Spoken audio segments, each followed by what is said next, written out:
Hi there, I am Cornelia Harris Banks, a member of the Galveston Island African American Treasures Group.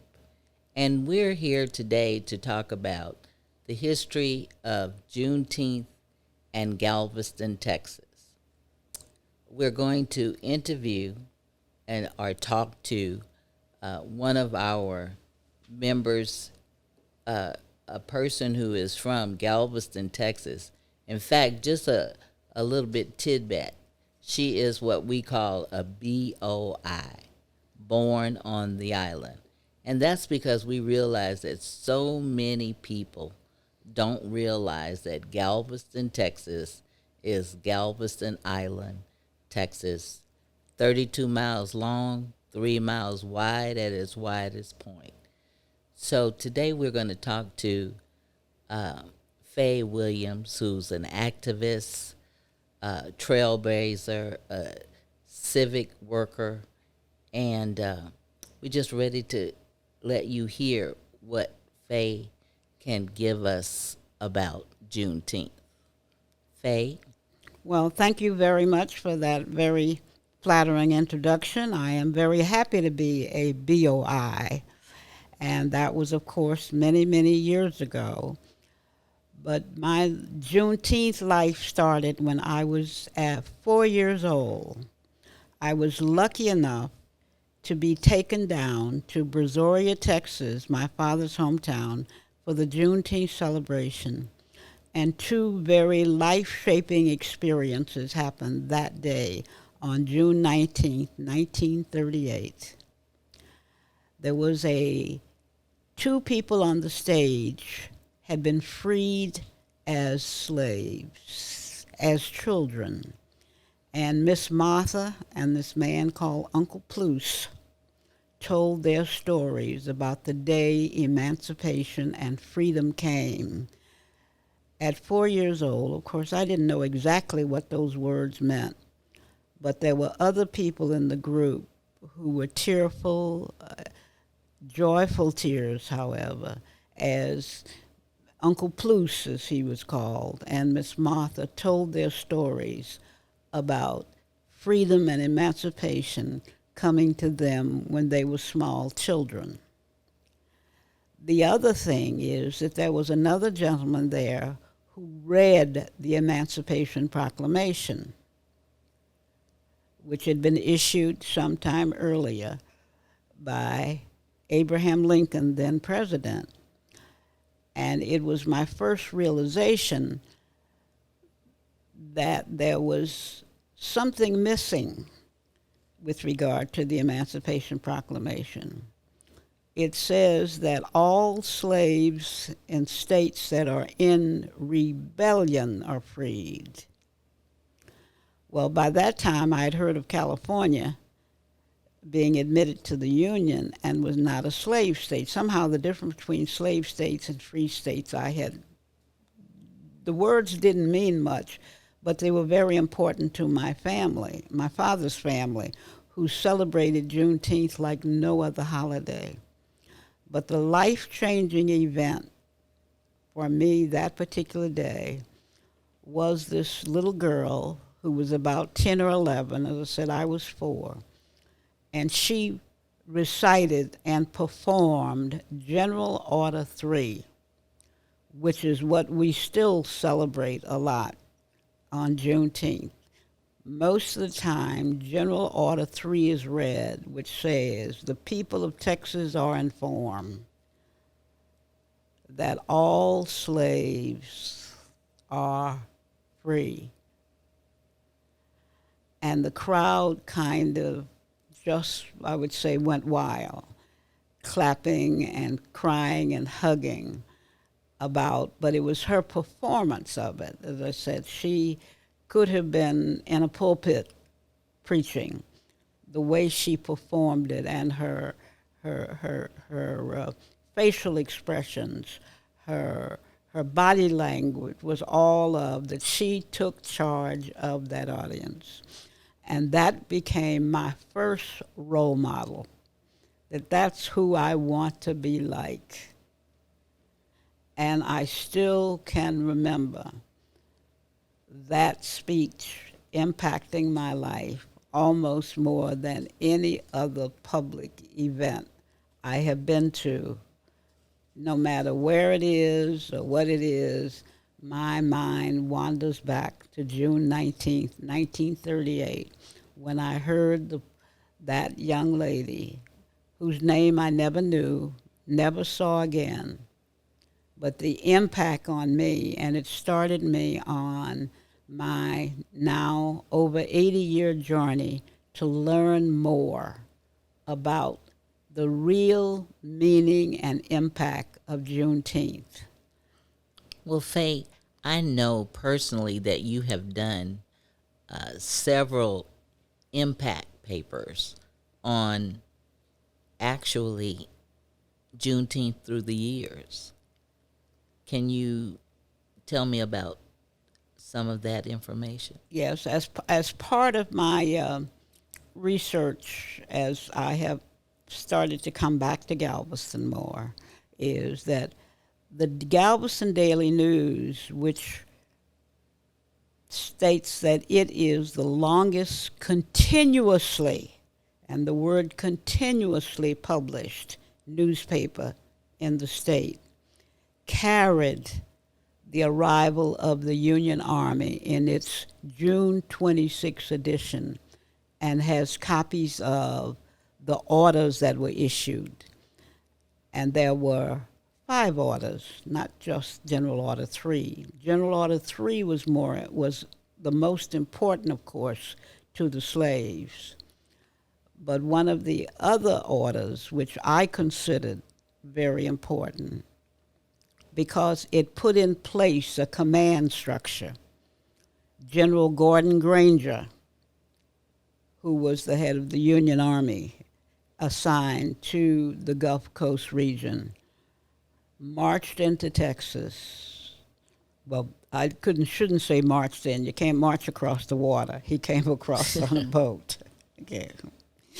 And with troops that then declared Texas under Union rule.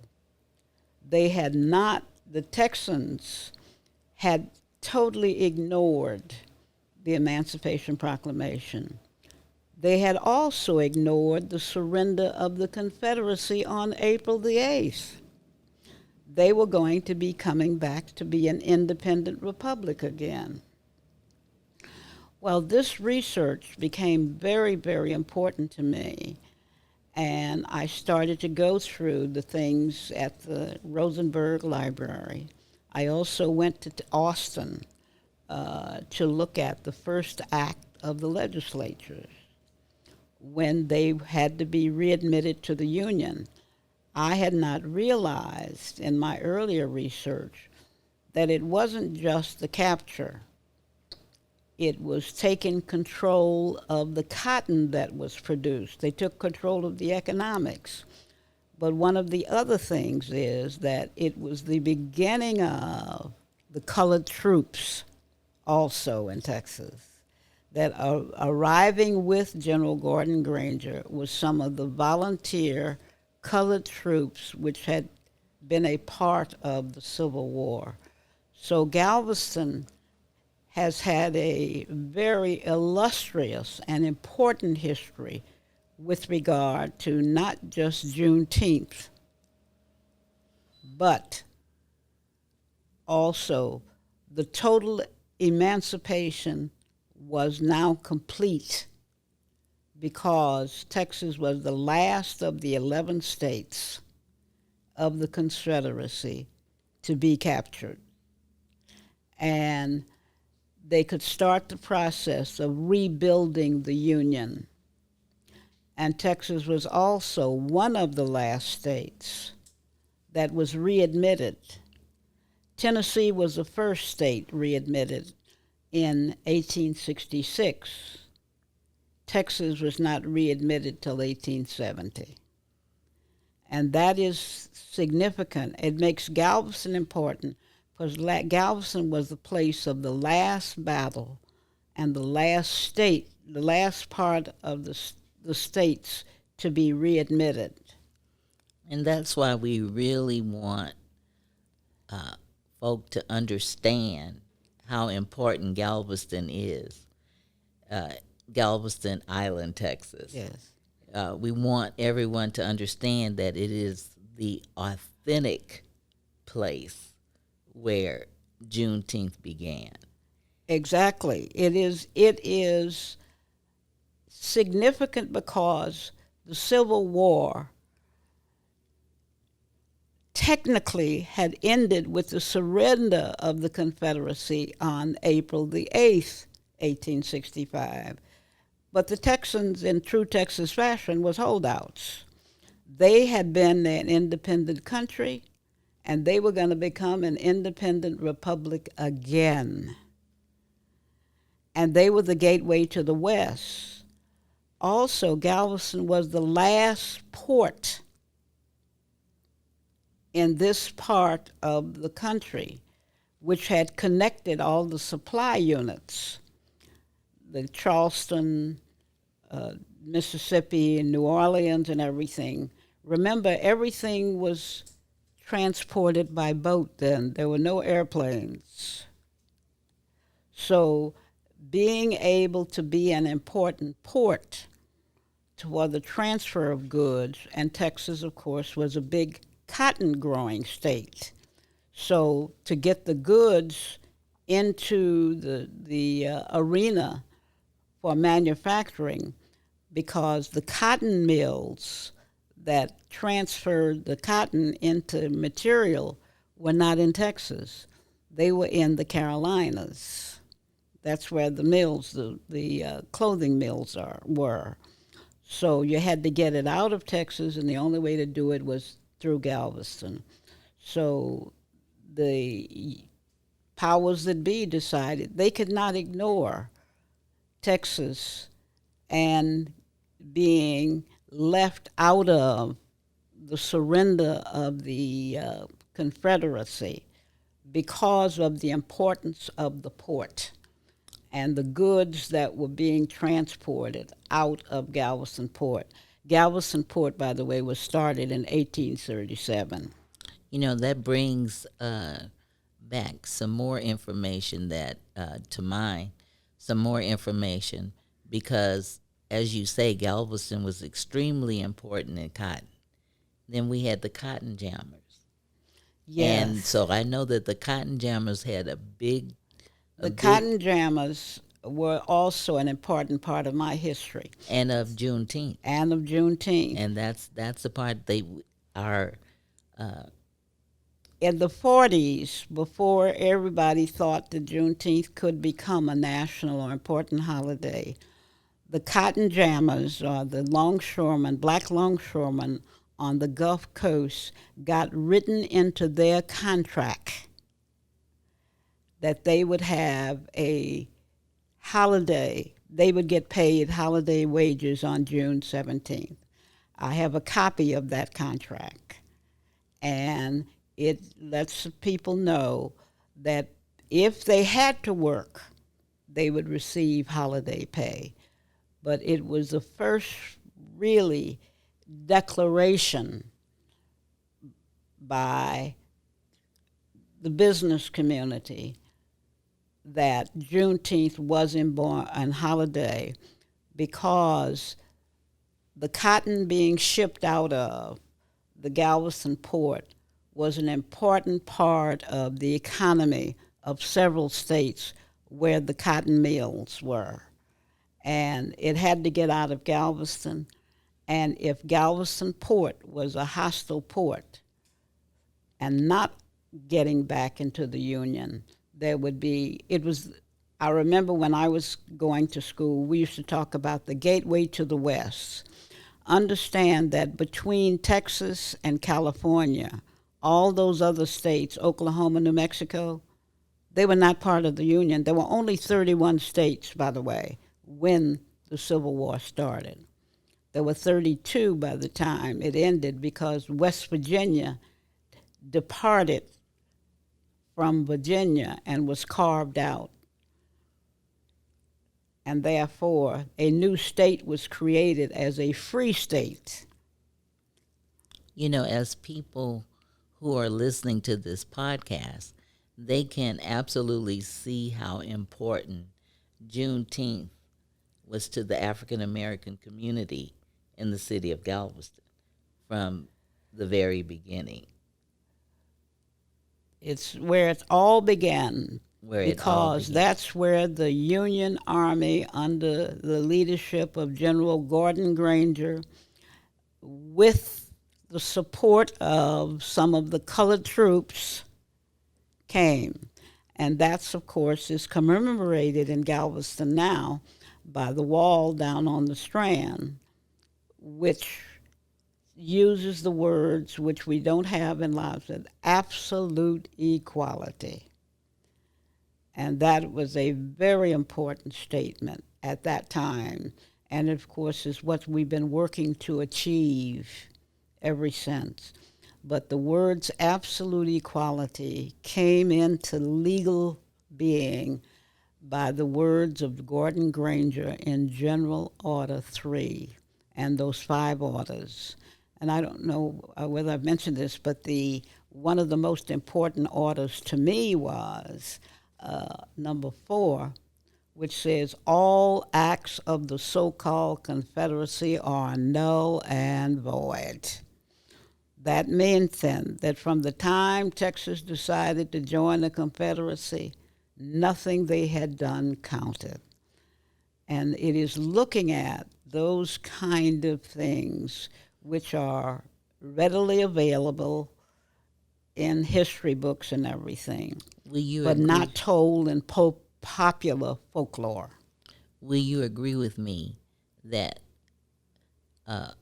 anyone who's listening to this podcast can come to Galveston, Texas, and tell them where they can get the authentic information of where it all began? Exactly. They can go to a number of places on the island where the Reedy Chapel Church, for example, sponsors a march every year, which was the first. In fact, the daily newspaper refers the march from the courthouse to the church as being the first commemoration of emancipation, and it refers to the church as the Colored Church on Broadway. But that's actually, and one can go through the history of Juneteenth and all the ways in which it was celebrated by looking at going to the library, or I think they've been put now on Microfiche. Microfiche. Is another place that you can find all the editions of the newspaper where they talk about and write about all of the different kinds of celebration. For example, in 1870, the year the 15th Amendment, which gave the newly freed slaves the right to vote, they called themselves 15th Amendment citizens. That's the banner under which they marched. So now, you mentioned the Rosenberg Library. Where do you know exactly where in that library, so that we can make it easy for persons to go and look for? Well, the 4th floor of the Rosenberg Library in close to downtown Galveston, there is a number of authentic documents which have the history of Galveston and a lot about Juneteenth. And in fact, it even goes back further than that. You can start looking at Galveston being a part of the growth of Texas because it was an important slave port. My folks arrived here, the first beginning of my ancestors, in 1846. A slave ship called the Palmetto arrived with two teenage boys who my father's family were the beginnings of there in Texas. They had been in South Carolina, North and South Carolina for a while. But the stories my grandfather, who was, I guess I would call him erratic, irreverent old man by the time I knew him, he told us about his relatives who arrived in Texas as teenage boys were the children of their mother's owner. The port of Galveston still has records of slave ships arriving. And in 1846, this Palmetto boat that arrived, they have the manifest of the boat lists the slaves, and there is a John and a Julian, which was the names I was given by my grandfather of his first ancestors in Texas. And they're listed as mulatto. Wow. Which confirms now, by the time I found these things out, documented, my grandfather was dead. And I think I, like a lot of young people who had the benefit and access to greater education, did not understand or appreciate the knowledge that those old people had even when they were illiterate. Because my grandfather was an illiterate man who had never lived more than traveled 30 miles from home, he just couldn't know all that he told us.